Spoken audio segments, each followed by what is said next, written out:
نحمده ونصلي على رسوله الكريم أما بعد فأعوذ بالله من الشيطان الرجيم بسم الله الرحمن الرحيم يا أيها الذين آمنوا إذا تداينتم بدين إلى أجل مسمى فاكتبوا صدق الله العظيم۔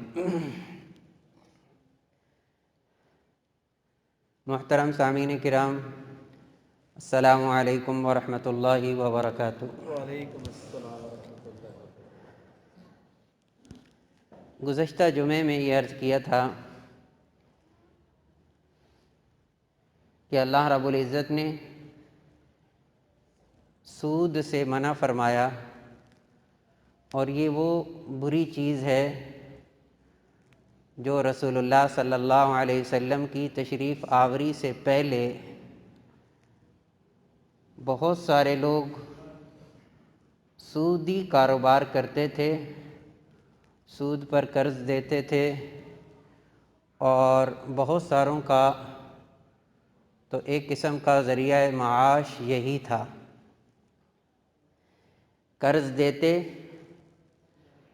اور اس قرض پر مزید وصول کرتے تھے اور بے تحاشا وصول کرتے تھے۔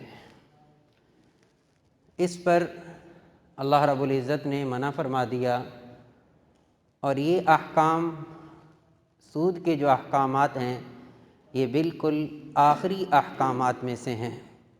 خطبہ حجۃ الوداع کے موقع پر بھی میں نے پچھلے جمعے عرض کیا تھا۔ اس حوالے سے قرآن مجید کی جو آیات کا تسلسل ہے وہ ایک بڑا خوبصورت پیرائے میں ہے۔ آپ حضرات ماشاء اللہ قرآن مجید پڑھتے ہیں، مطالعہ کرتے رہتے ہیں۔ میں گزارش کروں گا کہ سورۃ البقرہ کی آیت نمبر 261 یہاں سے آغاز ہو رہا ہے، اور آیت نمبر 283 تک تقریباً 23 آیات بنتی ہیں۔ ان آیات کا جو تسلسل ہے وہ بہت ہی خوبصورت انداز میں ہے۔ 261 نمبر آیت سورۃ البقرہ کی، اس میں تو اللہ رب العزت نے مال کے خرچ کرنے کو، صدقات نافلہ، نفلی صدقہ کرنا، اپنے مال کو خرچ کرنا، مختلف زاویے سے بیان فرمایا، مثال دے کر فرمایا۔ یہ تیسرے پارے کا بالکل ابتدا ہے، غالباً تیسرے پارے کا چوتھا رکوع ہے۔ مثل الذین ينفقون اموالهم فی سبیل اللہ کمثل حبۃ انبتت 7 سنابل فی کل سنبلۃ 100 حبۃ واللہ یضاعف لمن یشاء۔ یہاں سے آغاز ہے کہ جو مال خرچ کرتے ہیں ان کی مثال، یعنی نیک کاموں کے اندر مال خرچ تو کیا جاتا ہے لیکن مراد نیک کام ہے۔ مثل الذین ينفقون اموالهم فی سبیل اللہ، اللہ کے راستے میں، خیر کے کاموں میں جو لوگ خرچ کرتے ہیں ان کی مثال اللہ دے رہے ہیں۔ ان کی مثال ایسی ہی ہے کہ ان کو مال کے خرچ کرنے پر اللہ کی طرف کتنا زیادہ بڑھا کے مال ملتا ہے۔ ایک تو وہ میں نے جیسے پچھلے جمعے عرض کیا تھا نا کہ پیسے دیتے تھے، قرض دیتے تھے، لیکن اس پہ بہت سارا وصول کرتے تھے۔ اللہ فرما رہے ہیں تم میری راہ میں خرچ کرو، تو خرچ کرنے کی مثال کیا ہے؟ کمثل حبہ، جیسے کہ ایک دانہ ہو، زمین کے اندر اگایا جائے، جیسے گندم ہے مثال کے طور پر، اس کا ایک بیج زمین میں جاتا ہے، انبتت 7 سنابل، 7 کونپلیں نکلتی ہیں، فی کل سنبلۃ 100 حبہ، اور ہر ایک کونپل کے اندر 100 دانے ہوتے ہیں، تو 100 بن گیا۔ تو یہ نہیں کہا کہ ایک مال کا کچھ خرچ کرو گے تو میں تمہیں 700 گنا دوں گا اللہ، بلکہ فرمایا واللہ یضاعف لمن یشاء، اللہ بڑھاتا رہتا ہے، جتنا اخلاص ہوگا اتنا بڑھتا رہے گا۔ پھر پورا تسلسل ہے ان آیات تک اگر آپ پڑھیں، پھر فقراء کے بارے میں فرمایا، پھر انہی آیات میں یہ بھی بتایا کہ شیطان تمہیں کیا کہے گا، الشیطان یعدکم الفقر ویأمرکم بالفحشاء واللہ یعدکم مغفرۃ منہ وفضلا، شیطان تمہیں دھوکہ دے گا کہ مال خرچ کرو گے کم ہو جائے گا، فقیر ہو جاؤ گے، محتاج ہو جاؤ گے، یہ شیطان کہتا ہے۔ اللہ کا وعدہ کیا ہے؟ اللہ کا وعدہ ہے مغفرت کا، اللہ کا وعدہ ہے فضل کا، مال کے دینے کا۔ تو بہت زیادہ میں جیسے کہہ رہا تھا نا، ایک خوبصورت تسلسل ہے۔ اسی تسلسل میں پچھلے جمعے میں عرض کیا تھا کہ وہ آیات آ گئیں جو کہ سود کے بارے میں تھیں، کہ اللہ نے سود سے منع کر دیا اور فرمایا یمحق اللہ الربا ویربی الصدقات، اللہ سود کو مٹاتا ہے اور صدقات کو بڑھاتا ہے، ویربی الصدقات، پوری آیات، پورے ایک رکوع ہے اس میں۔ ان آیات کے بعد یعنی مال کے خرچ کرنا، پھر سود، پھر اس کے بعد تیسری قسم کی جو آیات اسی تسلسل میں آ رہی ہیں سورۃ البقرہ کی، میں نے عرض کیا 261 نمبر آیت سے شروع ہوتا ہے یہ سلسلہ کلام، تو آگے جا کر 282 نمبر آیت سورۃ البقرہ کی، یہ قرآن مجید کی سب سے بڑی آیت ہے۔ قرآن مجید کی سب سے بڑی آیت سورۃ البقرہ کی آیت نمبر 282، کہ اللہ فرماتے ہیں اس کے اندر کہ یا ایھا الذین آمنوا اذا تداینتم بدین الی اجل مسمی فاکتبوہ، کہ جب تم قرض کا لین دین کرو، قرض کا معاملہ کرو تو اس کو لکھ لیا کرو۔ قرض کے لین دین میں لکھ لیا کرو۔ یہ اس دور کی بات ہے جس دور میں کاغذ ایجاد نہیں ہوا تھا، جی یہ اس دور کی بات ہے، کاغذ کا وجود نہیں تھا۔ جی ہاں، اے ایمان والو، جب تم ایک دوسرے کے ساتھ، اسے کہتے ہیں آیت مداینہ، قرض والی آیت، جب تم ایک دوسرے سے قرض لو تو کیا کر لیا کرو، اس کو لکھا کرو۔ دو چیزیں ابتدا میں ذکر کیں، اذا تداینتم بدین الی اجل مسمی، وقت مقررہ بھی لکھو، اس کی میعاد بھی لکھو، کب تک ہوگا، کب تک واپسی ہوگی، لکھو، اور مدت بھی متعین کرو، کب تک دو گے۔ بہت سارے انسان جھگڑوں سے بچ جائے گا، ہمارے یہاں جہاں بے تکلفی ہوتی ہے وہاں لکھا نہیں جاتا۔ اب ہمارے یہاں بھی لکھت پڑھت ہوگی، کیا پرائے والی باتیں کرتے ہیں، کیا غیروں والی باتیں کرتے ہو۔ ایک خوبصورت جملہ ہے عربوں کے ہاں بولا جاتا تھا کہ رہو سو بھائیوں کی طرح، تعاشروا کالاخوان، معاشرت بھائیوں کی طرح رکھو، تعاملوا کالاجانب، معاملہ کرنے کی باری آئے سارے اجنبی ہو جاؤ، معاملہ اجنبیوں کی طرح کرو۔ ہمارے ایک بزرگ استاد تھے، وہ فرماتے ہیں ہم اس قول پر عمل تو کرتے ہیں لیکن الٹا عمل کرتے ہیں۔ ہم معاملہ کرتے ہیں بھائیوں کی طرح، رہتے ہیں اجنبیوں کی طرح، حالانکہ اس کا الٹا ہونا چاہیے۔ جو صحیح بات ہے کہ رہن سہن ہمارا بھائیوں کی طرح ہو، معاملہ اجنبیوں کی طرح ہو، بھائی بھائی سے معاملہ کرے، اجنبی ہو کے کرے۔ اور یہ وہ مقام ہے، یہ وہ جگہ ہے جہاں سے دوریاں ایک دوسرے کے دلوں میں پیدا ہوتی ہیں، جہاں سے دوریاں پیدا ہوتی ہیں۔ تو اتنا خوبصورت حکم ہے اللہ رب العزت کا کہ جب بھی ایسا معاملہ آئے تو اس کو لکھ لینا چاہیے۔ اور سود کے اندر چونکہ یہی والا تھا، دیتے قرض تھے لیکن اس کے اوپر بہت سارا مال لیتے تھے۔ اب رسول اللہ صلی اللہ علیہ وسلم نے اس قرض کے بارے میں، قرض دینا ایک اچھی بات ہے، اس پر الگ سے فضیلت بیان فرمائی۔ قرض خواہ کو مہلت دینا، اس پر الگ بات ارشاد فرمائی۔ کوئی آدمی کسی کو قرض دے، جو مقروض آدمی ہے اس کے پاس مال ہو ادا کرنے کے لیے نہ کرے، اس کے لیے الگ بات کی۔ مقروض ہے، قرض کی ادائیگی کی کوشش کرتا ہے، اللہ اس کی مدد کرتے ہیں، اس کے بارے میں ہمیں احکامات دیے۔ اس قرض کی سنگینی ان روایات کو سامنے رکھنا چاہیے، پھر سمجھ میں آتی ہے کہ رسول اللہ صلی اللہ علیہ وسلم کے سامنے ایک واقعہ نہیں ہے، بلکہ اگر میں حضرت ابو ہریرہ رضی اللہ تعالیٰ عنہ کی ایک روایت کا ذکر کر دوں تو وہی کافی رہتی ہے۔ انہوں نے جس لفظ کے ساتھ حدیث مبارکہ کو بیان فرمایا وہ تو آپ کی عادت مبارکہ بیان کر دی۔ حضرت ابو ہریرہ فرماتے ہیں، مشکات کے اندر یہ روایت موجود ہے کہ رسول اللہ صلی اللہ علیہ وسلم کی عادت مبارکہ یہ تھی، جب بھی جنازہ لایا جاتا تھا آپ اعلان کرتے اس کے ذمے کوئی قرض تو نہیں ہے کسی کا، یہ جو مرا ہے یہ مقروض تو نہیں ہے، کسی کا حق ہو۔ پھر پوچھتے اگر مقروض ہے تو اس نے قرض کی ادائیگی کے لیے پیچھے مال چھوڑا کہ نہیں چھوڑا؟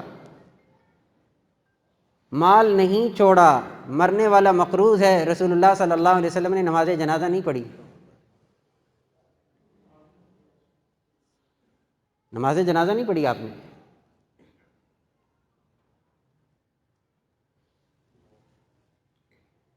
جبکہ بہت بڑے منافق کی نماز جنازہ پڑھ دی۔ ایک الگ بات ہے کہ بعد میں آیات نازل ہو گئی، وَلَا تُصَلِّ عَلَىٰ أَحَدٍ مِّنْهُم مَّاتَ أَبَدًا وَلَا تَقُمْ عَلَىٰ قَبْرِهِ۔ عبداللہ ابن ابی رئیس المنافقین، اس نے کہا تھا اپنے بیٹے سے کہ میں جب مر جاؤں تو میری نماز جنازہ رسول اللہ صلی اللہ علیہ وسلم پڑھائیں اور آپ کے کرتے سے مجھے کفن دیا جائے۔ تھا منافق۔ سب سے زیادہ زبان درازی ام المؤمنین سیدہ عائشہ صدیقہ رضی اللہ تعالیٰ عنہ پر اسی نے کی تھی۔ آپ نماز جنازہ پڑھانے کے لیے آگے ہوئے، عمر بن خطاب رضی اللہ تعالیٰ عنہ نے عرض کیا، یا رسول اللہ کس کی نماز جنازہ پڑھا رہے ہیں، جس نے کوئی لمحہ نہیں چھوڑا آپ کو تکلیف دینے کے لیے۔ آپ نے فرمایا اے عمر تم غیرت کی باتیں کرتے ہو، مجھے تو رحمت کا تقاضا ہے کہ میں نماز جنازہ پڑھاؤں گا۔ آپ نے نماز جنازہ پڑھا دی، اس کے بعد یہ آیات نازل ہوئیں کہ وَلَا تُصَلِّ عَلَىٰ أَحَدٍ مِّنْهُم مَّاتَ أَبَدًا وَلَا تَقُمْ عَلَىٰ قَبْرِهِ۔ نبی جی اگر ان منافقین میں سے کوئی مر جائے تو نماز جنازہ پڑھانے کی بھی اجازت نہیں، نماز جنازہ کے بعد ان کی قبر کے پاس کھڑے ہو کر توبہ استغفار کرنے کی بھی اجازت نہیں، منع فرما دیا، وَلَا تَقُمْ عَلَىٰ قَبْرِهِ۔ اور یہاں خود فرما رہے ہیں قرض کے موقع پر کہ جو آدمی مقروض ہے پیچھے نہیں چھوڑ چکا، رسول اللہ صلی اللہ علیہ وسلم نے نماز جنازہ پڑھانے سے انکار فرما دیا، آپ پیچھے ہو گئے، فرمایا کوئی اور پڑھا دے۔ یہ ایک واقعہ نہیں ہے، بہت سارے واقعات ہیں۔ تو میں نے عرض کیا حضرت ابو ہریرہ رضی اللہ تعالیٰ عنہ نے باقاعدہ عادت بیان فرمائی کہ نبی علیہ السلام کی عادت مبارکہ کیا تھی۔ آپ کی عادت مبارکہ یہی تھی کہ جب بھی نماز جنازہ کے لیے تشریف لاتے تھے تو آپ اعلان فرماتے تھے کہ یہ بندہ مقروض تو نہیں کسی کا۔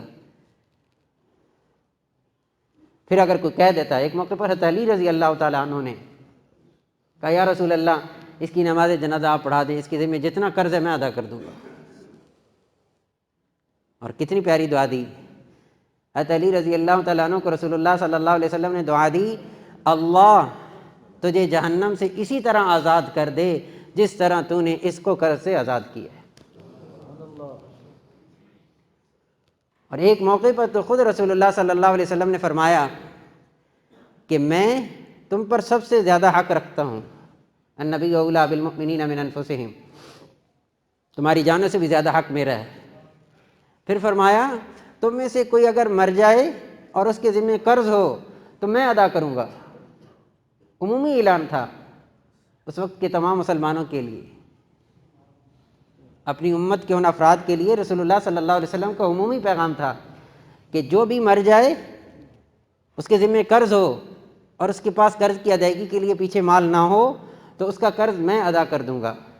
چنانچہ محدثین نے لکھا ہے رسول اللہ صلی اللہ علیہ وسلم بعض مقامات پر ذاتی طور پر ادا فرما دیتے تھے، اپنی ذاتی مال میں سے جو آتا تھا، بعض دفعہ بیت المال سے ادا فرما دیتے تھے۔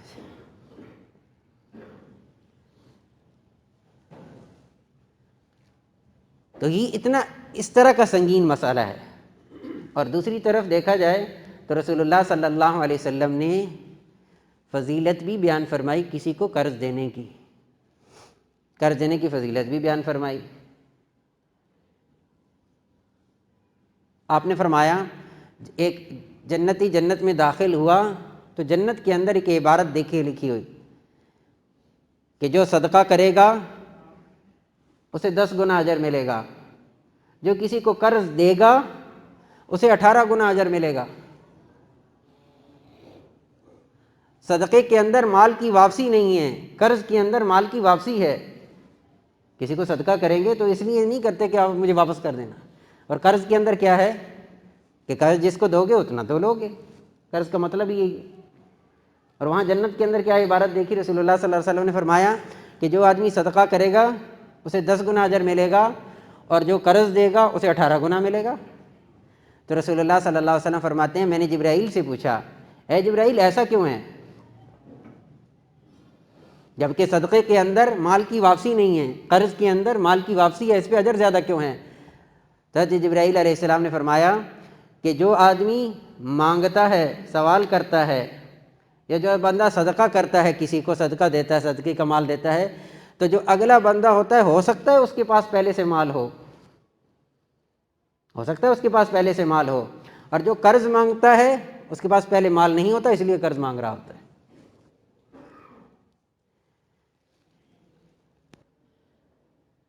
اور ایک روایت کے اندر تو یہاں تک فرما دیا کہ جو آدمی قرض دیتا ہے کسی کو ایک مدت معینہ تک، تو ہر روز اس کو اتنا مال صدقہ کرنے کا ثواب ملتا رہتا ہے، اور اس مہلت تک، اس مدت تک وہ بندہ مقروض ادا نہ کر سکے تو یہ مزید اس کو دن دے دیتا ہے کہ کوئی بات نہیں،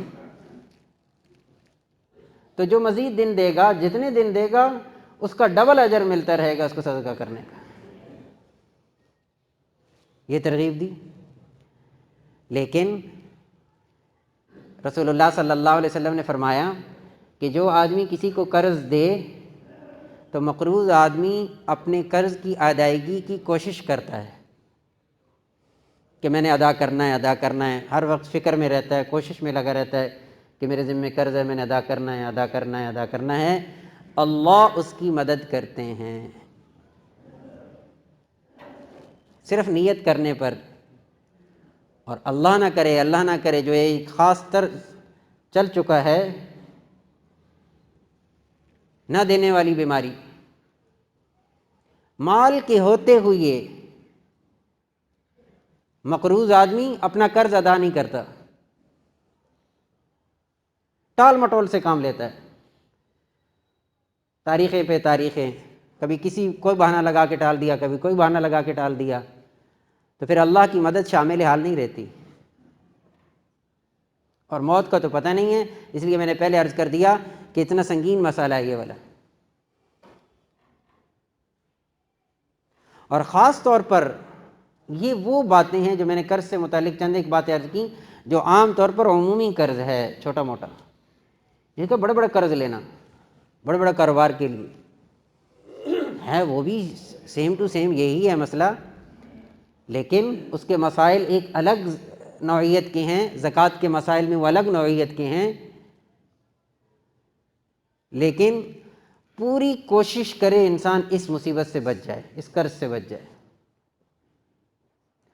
اور اگر میں پھر عرض کروں گا، یہ سورۃ البقرہ کی آیت نمبر 282، اس کا خوب مطالعہ کیا جائے، اس کو خوب دیکھا جائے کہ اس کے اندر اللہ رب العزت نے ہمیں کتنے احکامات دیے ہیں کہ جو لکھنے والا ہے وہ بددیانتی نہ کرے، خیانت نہ کرے، لکھوانے والا صحیح لکھوائے، لکھنے والا صحیح لکھے۔ اس پر فرمایا وَاسْتَشْهِدُوا شَهِيدَيْنِ مِن رِجَالِكُمْ، 2 گواہ بناؤ،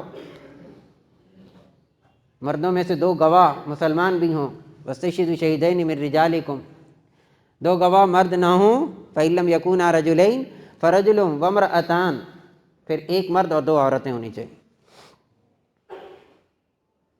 وَلَا يَأْبَ الشُّهَدَاءُ إِذَا مَا دُعُوا، اور گواہی دینے والا جب اسے گواہی کے لیے بلایا جائے معاملات کے لیے تو وہ انکار نہ کرے گواہی دینے سے۔ اور دوسری طرف کیا حکم دیا؟ ہاں، گواہوں کو تنگ بھی نہ کرو، شہداء کو تنگ بھی نہ کرو، جو گواہی دینے والے ہیں ان پر کسی قسم کا بوجھ نہ ڈالو، کسی قسم کا بوجھ نہ، گواہوں کو خریدو نہیں، گواہوں کو خریدو نہیں، حق کے ساتھ گواہی دیں تو ان گواہوں کو خریدا نہ کرو۔ اسی 282 نمبر آیت کے اندر ہے، پڑھ لیجیے گا۔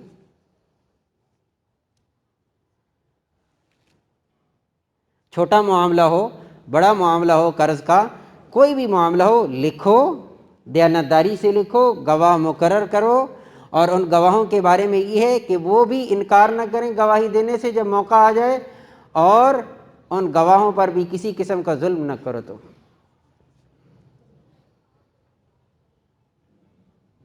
تو جب ان احکامات کو سامنے رکھتے ہوئے انسان کاروبار کرے گا یا عام نجی زندگی کے اندر اس سے بچے گا، تو پھر اللہ کی معیت اس کے ساتھ ہوگی، اللہ کی مدد ساتھ ہوگی۔ اس لیے رسول اللہ صلی اللہ علیہ وسلم نے اس معاملے کے اندر، جہاں تک آپ کتنے واقعات سیرت کے پڑھتے ہیں قرض کے، خاص طور پر جہاں آپ نے 40,000 درہم تک قرض لیا، قرض لینے میں تو کوئی بات نہیں، آپ نے 40,000 درہم تک قرض لیا، لیکن آپ نے ادائیگی بھی کی، یہاں تک کہ رسول اللہ صلی اللہ علیہ وسلم نے کسی سے قرض لیا، ادائیگی کا وقت مقرر ہے، تو وہ خود یہودی کہتا ہے کہ میں اپنے وقت مقررہ سے پہلے وہاں پہنچا تھا رسول اللہ صلی اللہ علیہ وسلم سے وصولی کے لیے۔ یہ ایک واقعہ نہیں ہے، 2-3 واقعات ہیں کہ جو وقت مقرر تھا اس سے پہلے چلا گیا، لیکن رسول اللہ صلی اللہ علیہ وسلم، اور بدتمیزی بھی کی وہاں جا کر آپ کی خدمت میں، لیکن رسول اللہ صحابہ جب مشتعل ہونے لگے، آپ نے کیا فرمایا کہ اس کا حق ہے اس طرح جھگڑا کرے، حالانکہ وقت سے پہلے ہو رہا تھا۔